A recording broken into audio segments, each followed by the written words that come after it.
নমস্কার বন্ধুরা, বাংলার বাগানে আপনাদেরকে স্বাগত। আপনারা সবাই নিশ্চয়ই ভালো আছেন, আর গাছকে ভালো রাখার জন্য আপনাদেরকেও ভালো থাকতে হবে। দেখেন, আপনাদের সবার প্রিয় বাংলার বাগানে এই কাশি গাঁদা ফুলগুলি বেশ ভালোই, কিন্তু অলরেডি কিন্তু গাছ ভর্তি ফুল ফুটে গেছে। আবার দেখেন কিছু কিছু ফুল শুকিয়ে গেছে, দেখেছেন। এই শুকনো ফুলগুলিও কিন্তু আমাদের কাজে লাগতে পারে, কারণ যারা জানেন এই শুকনো ফুলগুলি কিন্তু তারা সংরক্ষণ করে রাখবেন। তাহলে হবে কি, নেক্সট ইয়ারে আবার চারা করে, নেক্সট ইয়ার কেন, সারা বছরই চারা করে এই গাছ থেকে খুব সহজেই আপনারা ফুল পাবেন। অসুবিধার কোনো কারণ নেই, কারণ এই গাছের চারা কিন্তু সারা বছর পাওয়া যায় না। কিন্তু আপনারা এই শুকনো ফুল যদি রেখে দেন, আপনারা সারা বছরই কিন্তু এই গাছের চারা করতে পারবেন। আর তাহলে সারা বছরই ফুল পাওয়া যাবে, সারা বছর মানে গাছ ভর্তি করে আর কি ফুল পাওয়া যাবে, অসুবিধার কোনো কারণ নেই। কারণ এই ফুল সারা বছরই কম বেশি হয়। দেখেন আবার পাশে এই বীজগুলি মানে কোথায় হাওয়াতে উড়ে গেছে, সেখানে যেখানে গিয়ে পড়বে আর কি, সেখানেই কিন্তু আবার একটু জল এবং সূর্যালোক পেলেই কিন্তু এই বীজ থেকেই আবার গাছ হবে।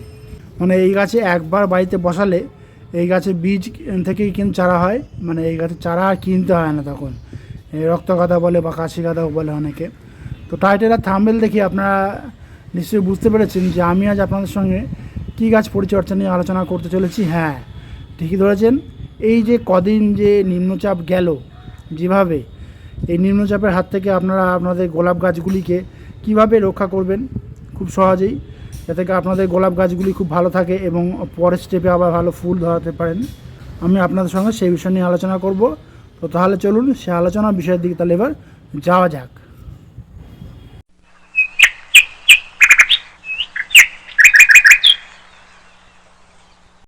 দেখেন, এগুলি হলো গোলাপ গাছ, ফুলের রাজা বলা হয় একে।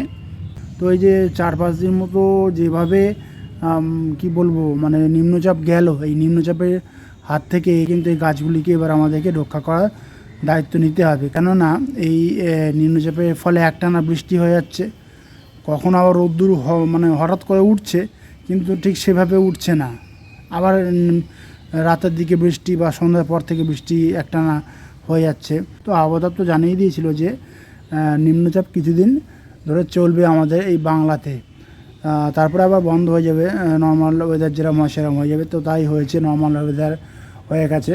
তো এবারে কিন্তু গাছগুলিকে একটু অন্যরকমভাবে পরিচর্যা করতে হবে, কারণ গাছগুলিকে যদি বিশেষভাবে পরিচর্যা বা কেয়ার না করি, তাহলে কিন্তু গাছগুলি থেকে সঠিক সময় ভালো মানের ফুল আমরা ধরাতে পারবো না।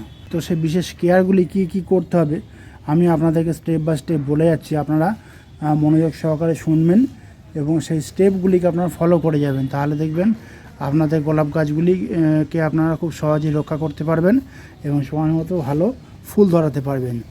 তো এই ক্ষেত্রে আমি বেশ করে টিপস আমি আপনাদেরকে বলবো, আপনারা সেই টিপসগুলিকে মনোযোগ সহকারে শুনবেন। তো এই ক্ষেত্রে প্রথম টিপসটি হলো, দেখুন এই যে 4-5 দিনে একভাবে নিম্নচাপ বৃষ্টি হয়ে গেল আর কি। তো এই বৃষ্টিতে এই গাছ নিশ্চয়ই একটা আঘাত তো পেয়েছে কম বেশি, কারণ ওই যে বললাম ওয়েদারের ডিফারেন্সের জন্য এই গাছ কিন্তু একটা আঘাত কম বেশি পাবেই। তো এই গাছে প্রথমেই আমাদের করতে হবে কি, এখন দেখুন আবার বেশ ভালোই সূর্যালোক যুক্ত ওয়েদার, কিন্তু আগের মতনই ফিরছে ধীরে ধীরে। তো এই গাছে আমাদের এখন করতে হবে কি, তো এই যে একবার ঠান্ডা, একবার গরম, একবার বৃষ্টি, এই ওয়েদারের হাত থেকে এই গাছকে রক্ষা করার জন্য আমাদেরকে প্রথমে করতে হবে কি, আমরা করব কি, 2 রকমের ফাঙ্গিসাইড আমরা এই গাছে প্রয়োগ করব। প্রথম দিন আমরা দেব এই গাছে ব্যাবিস্টিন বা ব্লাইটক্স জাতীয় ফাঙ্গিসাইড, এবং নেক্সট দিন আমরা এই গাছে ভিডোমিল গোল্ড নামক যে ফাঙ্গিসাইডটি রয়েছে সেই ফাঙ্গিসাইডটি আমরা এই গাছে স্প্রে করব। আপনারা করবেন কি, 1 লিটার জলে 2 গ্রাম মতো ব্লাইটক্স জাতীয় ফাঙ্গিসাইড বা রিডোমিল গোল্ড জাতীয় ফাঙ্গিসাইড ভালোভাবে মিশিয়ে নেবেন, নিয়ে সম্পূর্ণ গাছটিকে পুরো স্নান করিয়ে দেবেন। তাহলে দেখবেন এই গাছে কিন্তু কোনো রকমের ফাঙ্গাসের অ্যাটাক কিন্তু খুব সহজে হবে না, গাছ থাকবে এরকম সুস্থ সবল। পাতাগুলিও দেখেন এখন ঝাঁ চকচকে আমি রাখতে পেরেছি। তো এই যে দুটো ফাঙ্গিসাইডের কথা বললাম, সেই দুটো ফাঙ্গিসাইড কিন্তু আপনারা ঘুরিয়ে ফিরিয়ে ইউজ করবেন। আর যাদের কাছে ব্লাইটক্স নেই, রিডোমিল গোল্ড নেই, তারা প্রথমবারে আপনারা ফাঙ্গিসাইড হিসাবে স্যাফ নামক ফাঙ্গিসাইড ইউজ করবেন, এবং তার পাশাপাশি ব্যাবিস্টিন নামক ফাঙ্গিসাইডটাও ইউজ করতে পারেন, তাও দেখবেন একই রকম ফলাফল আপনারা পাবেন। টিপস নাম্বার 2, দেখুন এই গাছে মাটি কিন্তু এখনও ভিজে ভিজে আছে, দেখেছেন ভিজে জ্যাব হয়ে আছে। কিন্তু যে গাছটিকে আমি একটু শেড এরিয়াতে রেখেছিলাম, যেমন দেখেন এই গোলাপ গাছটাকে আমি ভিতরে একটু শেড এরিয়াতে রেখেছিলাম, সেই জন্য কিন্তু দেখেন মাটি কিন্তু শুকিয়ে গেছে। এই গাছে কিন্তু আমি জল খাবার সবই কিন্তু প্রয়োগ করতে পারি, কিন্তু এই দুটো গাছের মাটি দেখেন পুরোপুরি ভিজে এখনও, দেখেছেন।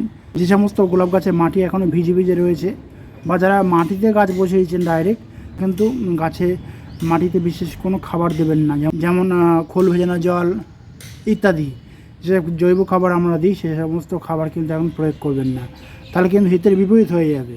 সেই সমস্ত জৈব খাবারের পরিবর্তে সমরেশীয় যে ওয়াটার সলিউবল এনপিকেগুলি হয়, সেই ওয়াটার সলিউবল এনপিকেগুলি কিন্তু আপনারা এই গাছে প্রয়োগ করতে পারেন। আপনারা করবেন কি, এই সময় 1 লিটার জল নেবেন, তাতে 2 গ্রাম মতো ওয়াটার সলিউবল যে এনপিকেগুলি রয়েছে 19-19-20-20 সেইগুলো ভালোভাবে জলের সঙ্গে মিশিয়ে নেবেন, নিয়ে পুরো সম্পূর্ণ গাছে পাতাগুলির উপরে স্প্রে করে দেবেন। তাহলে দেখবেন গাছ ভালোভাবে সমস্ত রকমের যে রাসায়নিক খাবার সেগুলি পেয়ে যাবে এবং গাছ থাকবে সুস্থ সবল, কোনো রকমের পুষ্টিমূল্যের অভাব কিন্তু হবে না এই গাছে। কারণ মোটামুটি আপনারা যতদিন মাটি নাশক হবে ততদিন পর্যন্ত সেই খাবারই কিন্তু আপনারা প্রয়োগ করে যাবেন, তাহলে দেখবেন গাছে কোনো রকমের পুষ্টিমূল্যের অভাব কিন্তু হবে না, গাছ থাকবে সুস্থ সবল। টিপস নাম্বার 3, যে সমস্ত গাছ মানে বৃষ্টির জলে ভিজে গেছে, সেই সমস্ত গাছগুলিকে আপনারা এখন ওপেন সানলাইটে রেখে দেবেন। কারণ দেখেন এই গোলাপ গাছের মাটি কিন্তু এখনও ভিজে রয়েছে, এখনও শুকায়নি, সেই জন্য এই গাছে এখন সূর্যালোক দরকার প্রচুর পরিমাণে। মাটি শুকিয়ে গেলে আবার জল দেবেন, অসুবিধা নেই, তখন বাইরে রাখবেন, এখনও বাইরেই রাখবেন, কারণ বৃষ্টির জল কিন্তু গোলাপ গাছ বেশ ভালো পছন্দ করে। এখন অসময়ে একটা নিম্নচাপ গেল যেহেতু, মানে বর্ষার সময়ও কিন্তু এরকম বৃষ্টি একটানা হয়নি, এখন যেভাবে হয়ে গেল। তো দেখেন আমি কিন্তু ওপেন সানলাইটে রেখে দিয়েছি, সানলাইটে এরকম রাখবেন, তাহলে দেখবেন মাটি তাড়াতাড়ি শুকিয়ে যাবে এবং গাছও বেশ ভালোভাবে মানে যে মাটিতে যে জলটা রয়েছে আর কি, সেই জলটা শিকড়ের মাধ্যমে টেনে নেবে খুব সহজে, এবং বৃষ্টির জল দেখবেন গাছে একটা পরিবর্তন অবশ্যই আসবে। সেই জন্য বলছি ওপেন সানলাইটে কিন্তু এখন গাছগুলি রাখবেন, আর এখন যেন এরকম আগাছা যাতে না হয় সেদিকে কিন্তু খেয়াল রাখবেন। আর টবে ড্রেনেজ সিস্টেমটা কিন্তু আপনারা ভালোভাবে তৈরি করবেন আগে থেকেই। টিপস নাম্বার 4, এই গাছগুলি যেহেতু টানা বৃষ্টিতে ভিজেছে বেশ 4-5 দিনের বেশি, তো এই গাছে আর এখন যেহেতু সূর্যালোক উঠছে, এই ওয়েদারের ডিফারেন্সের জন্য কিন্তু এই গাছে বিভিন্ন রকমের কীটপতঙ্গের কিন্তু আক্রমণ হতে পারে কি, অনেকে গোলাপ গাছে দেখবেন যে কোনো কীটপতঙ্গের আক্রমণ অ্যাকচুয়ালি হয়ে গেছে। যেমন দেখেন আমার এই গোলাপ গাছে লেদা পোকার আক্রমণ কিন্তু দেখেন করেছিল, দেখেছেন, এই দেখেন পাতাগুলি খেয়ে নিয়েছে। তো আমি সেই জন্য করেছি কি, গতকাল আমি এই গাছে বিকালের দিকে কিন্তু আমি কীটনাশক স্প্রে করে দিয়েছিলাম, যার জন্য কিন্তু একটু দেখছি গাছটা একটু বেশ ভালো একটু চেহারা নিচ্ছে ধীরে ধীরে।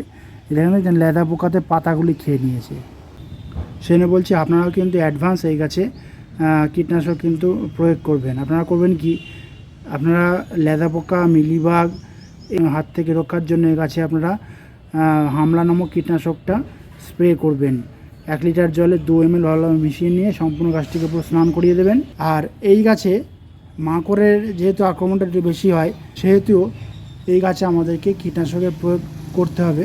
কারণ দেখেন নতুন যে সমস্ত শ্যুটগুলি বার হচ্ছে, এই গাছে যদি আমরা কোনো কীটনাশক যদি প্রয়োগ না করি না, তাহলে কিন্তু ওই নতুন যে ব্রাঞ্চটা বার হচ্ছে আর কি, সেখানে কিন্তু পোকামাকড় অ্যাটাক হয়ে যাবে, ভালো কুঁড়ি আসবে না, ব্লাইন্ড শ্যুটে পরিণত হয়ে যেতে পারে।